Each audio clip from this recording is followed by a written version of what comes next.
المهم راجلي وجد الصاك ديالو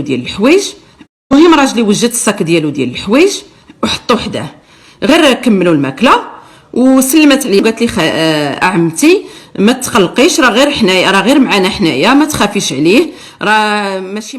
نعيمه مزوجه 24 سنه، هذه عندي وليداتي 4 وكنسكن بفرنسا.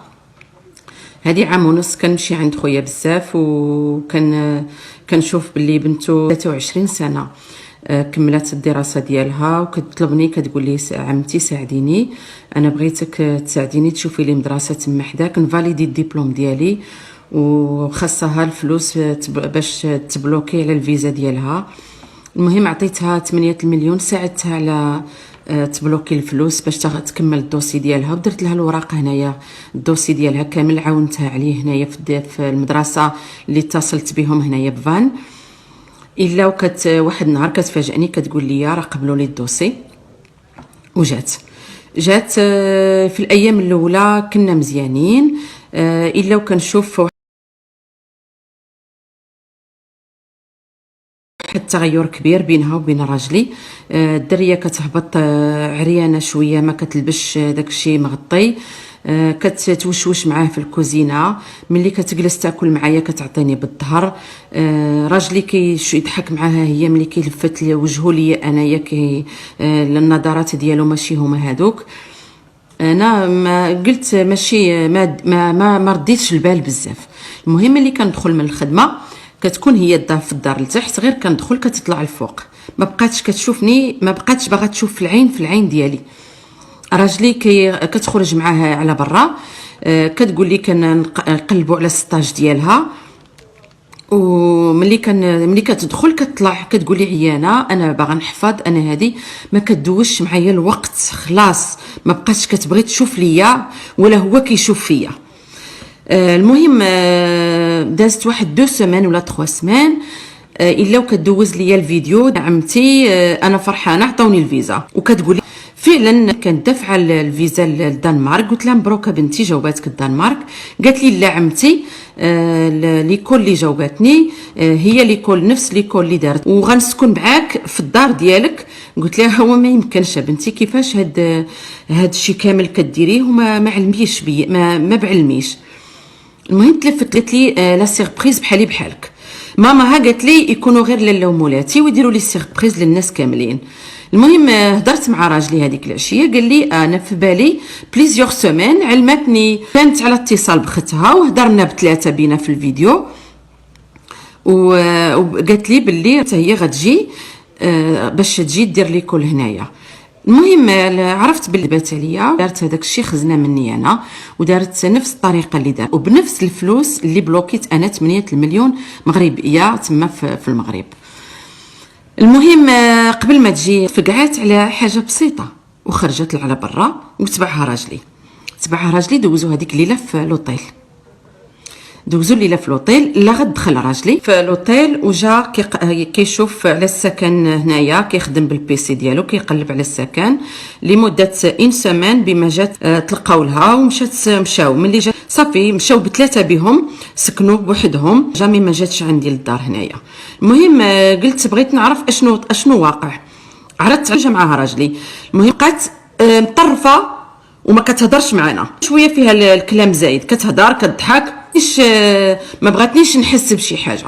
المهم راجلي وجد الصاك ديالو ديال الحوايج وحطو حداه، غير كملوا الماكله وسلمت عليه وقالت لي عمتي ما تقلقيش، راه غير حنايا، راه غير معنا حنايا، ما تخافيش عليه، راه ما مشاش مع البراني. المهم مشاو، جا هو حدا الباب وشاف فيا انا وبنتي وقال لنا بون سواغي وخرج، وبقيت غير انا وبنتي. مشى لينا الصوت، الصراحه جاتنا صدمه قويه. مشى بنتي تصدمات، ما بقاتش باغا لا تاكل لا تهدر، لا عندي تصاور ديال بنتي في حاله يرثى لها. انا جاتني الصدمه خايبه بزاف، ما بقيتش باغا نهضر. الا واحد النهار بنتي محتاجه لباباها باش يمشي معاها يشوفوا على واحد الطوموبيل، كتعيط له كيقول لها انا ما نقدرش نمشي معاك على الطوموبيل نشوف الموتور، ما غادي يخلص معاها ما والو. بنتي خدامه، قال لها ما نقدرش لان تكمل حتى الزوج باش تكمل الخدمه، ما نقدرش نخليها في الخدمه ونجيك. المهم انا عيطت لخويا، انفعلت، قلت له اخويا شوف هضر مع بنياتك، راه الراجل مشى مع بنتك وراه كينعس مع بنتك وراه عنده علاقه عاطفيه مع بنتك، وراه حنا ما بقى توليداتي راهم ضاعوا.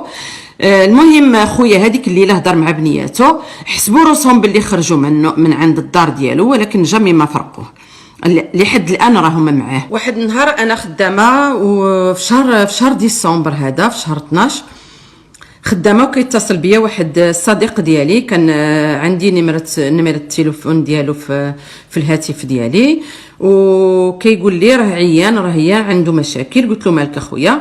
قلت له انا راه عندي مشاكل، جبت بنيات خويا وداهم لي، مشاو مع راجلي، خرجوا السكن بوحدهم مع راجلي. قال لي الا وكيفاجئني هذا السيد هذا وكيقول لي واش وكيسب لي في الاخ ديالي. انايا الصراحه تصدمت، لان هذا السيد هذا ما كيعرفش لا فامي ديالي في المغرب، الا وكيقول لي باللي راه سرقات لي النمره ديالو من التليفون ديالي واتصلت به وعندهم علاقه معاه، كيمشيو عنده حتى الغين، يعني 120 كيلومتر اللي كيديروا على فان هنايا، وكيمشيو عنده وحده ما بعلم وحده باللي كيمشيو عنده بزوجات. وقال لي بالاماره البارح راها في لوبيتال في لي زيرجونس، خدات الدواء وكانت باش تنتحر، راها باغا دير لي مشاكل مع مراتي عندي زوج بنيات، انا ما نقدرش نفرق عائلتي لانها خصها دير لي بابي ديالها وانا ما نقدرش نساعدها، وراجلك راه كيهدد فيا. المهم راجلك الا ما دخلش سوق راسو راني غادي ننتقم منه، وعندي يا سيدي عندي الفيديوهات وعندي الاوديوات وعندي لي فوتو اللي صيفط لي هذا السيد باللي هاد دارت معاه الفساد، وباللي كيعرف راجلي، وباللي جابات في السكن اللي فيه راجلي وبات مع عنده علاقه جنسيه معه، وباللي حرام عليهم هذا كيشوف باللي شاف راجل عمتها ناعسه مع راجل عمتها في البيت. قال لي راه الصدمه قويه، قال لي واش انا ولد الناس عاد غنلقاه فيهم الخير اللي هما داو راجل عمتهم في الطريقه هذه. المهم هاد البنيات هادو تكرفسوا عليا مزيان، راجلي دفع الطلاق باش يطلقني وما بقاش كيديها في وليداتو، وعندي ميساجات باللي وليدي صغير عنده 14 سنه ملي كيتصل بباباه. عندي يا سيدي جميع الوثائق اللي كتبين باللي عندها علاقه معاه جنسيه، عندي اوديو باللي التليفون ديالو عيط ليا وعيط لبنته وكنا مشغولين ما جاوبناش وما سدش التليفون ديالو، جاتني الميساج ديالو هو الطوموبيل باللي عنده علاقه خايبه مع هاد السيده وكيغير عليها، وشدوا التليفون ديالو في الميساج غير والميساج تلاح عندي في التليفون. انا كنعطي الوثائق وهي اللي غتساعدني. هاد الناس جاو باش يدمروني، باش يطلقوني وباش يوسخوا لي السمعه ديالي. في لا بنك ديالي مشاو عند لا بنك كونسيير وقالوا لها بلي كناخذ الدواء، وبغاو يفتحوا حساب مع راجلي وبلا بالحضور ديالي، لانني الا جيت ولقيت راجلي معاهم غادي نفاعل وغادي نضربو. يعني كيخسروا لي العلاقه. وخدمتها معايا في لونتربريز ديالي اوكسيليير دو في،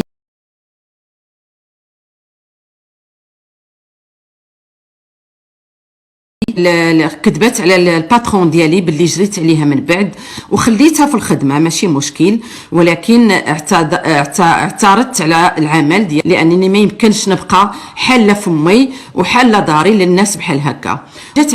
جات عندي مره كان عندها لي كور ا ديستانس وخونات لي لا كارت فيزا ديال لا بنك وخلصت بها التليفون ديالها مع فري، الا كنشوف في الحساب ديالي كنكونسلتي الحساب ديالي باغ تليفون وكنشوف دو بريليفمون بايمون باغ كارت في فري، وانا ما عنديش فري، عندي اس اف ار. المهم انا استشرت مع بنتي شكون اللي عنده فري في الاولاد ديالي، قالت لي ماما هي عند بنتي عندها فري ولكن عمها اللي كيخلص لها الفري ماشي هي اللي كتخلصو. قالت لي ماما حتى واحد ما عنده فري هنايا. مشينا عيطت للفري وما يقدروش يسدوا لي الكونطرا لانني الكونطرا ماشي بسميتي ولكن الكارت فيزا هي ديالي هي اللي كتخلص. قالوا لي نشوف مع لا بنك، مشيت مع شفت لا بنك قالوا لي ما نقدروش نحبسوا واحد البيمون باغ كارت الا نديروا اوبوزيسيون على لا كارت فيزا هي اللي غنبدلوا لك. المهم درت الاوبوزيسيون على لا كارت فيزا وعلموني يا سيادي باش نمشي ندير لا بلانت عند لا بوليس. مشيت عند لا بوليس، اتصلوا بلي جوندارم لانهم كيسكنوا شويه خارج المدينه واتصلوا بها لي جوندارم ورومبورساتني وكيسحب لها باللي الامر غادي يحبس هنا. الامر مازال غنتبعوه في التريبينال، ومازال انني اتصلت بلا فامي ديال مرات خويا باش يدخلوا تعطيني الرزق ديالي، تعطيني 6 المليون اللي باقا لي، لان بنتها هنا عطاتني مليون في شهر 10 وعطاتني مليون في شهر 12، وهذا الشهر هذا قالت لي احسن الخيل ديالك ركبيه، ما بقاش تشوفي لا الفلوس ولا راجلك. وفعلا راجلي دفع بيا دعوه ديال الطلاق وكيحرشوه عليا، كيقولوا له بلي انا كنت نمشي عندهم وكنفسد. انا ما عمرني فسدت على راجلي. جاو خربقوا له الراس ديالو وداوه عليا وحرموا وليداتو وخرجوا على هذا السيد 53 سنه. انا هذا الراجل حرام عليا 3 المرات، ما عمرني هذا الراجل نرجع ليه. انا كنعاهدهم باللي هذا السيد وسخني، وسخ العائله ديالي هنايا، وسخ عائلتي في المغرب، لانه مشى مع بنت خويا، وفي الاسلام ديالنا حرام حرقوا الدم. كرفسوني وكرفسوا وليداتي. اتصلت بلا فامي ديال مرات خويا، واتصلت بخويا اليوم وسمعت باللي اتصلت، حيدات له التليفون، قالت له الا ديبلوكيتيها وهضرتي معاها غادي نطلقك.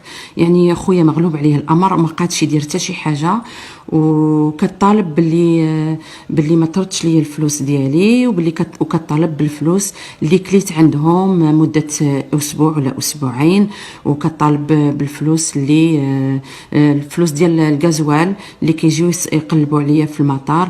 الوغ ملي انا دائما كندير لها البلان، ما كنتحرك معاهم الا وكيدوزوني للستاسيون ديسونس باش ندير لهم البلان. هاد السيده هذه كلات لي رزقي وضيعت لي حياتي، وانا كنطالب من الاخوان كاملين واللي غاديين يشوفوا هذا الفيديو يديروا كومونتير ويساعدوني وخير حلقه في هذا الموضوع هذا، لان بناتها جاو تكرفسوا عليا. انا غير ساعدتهم.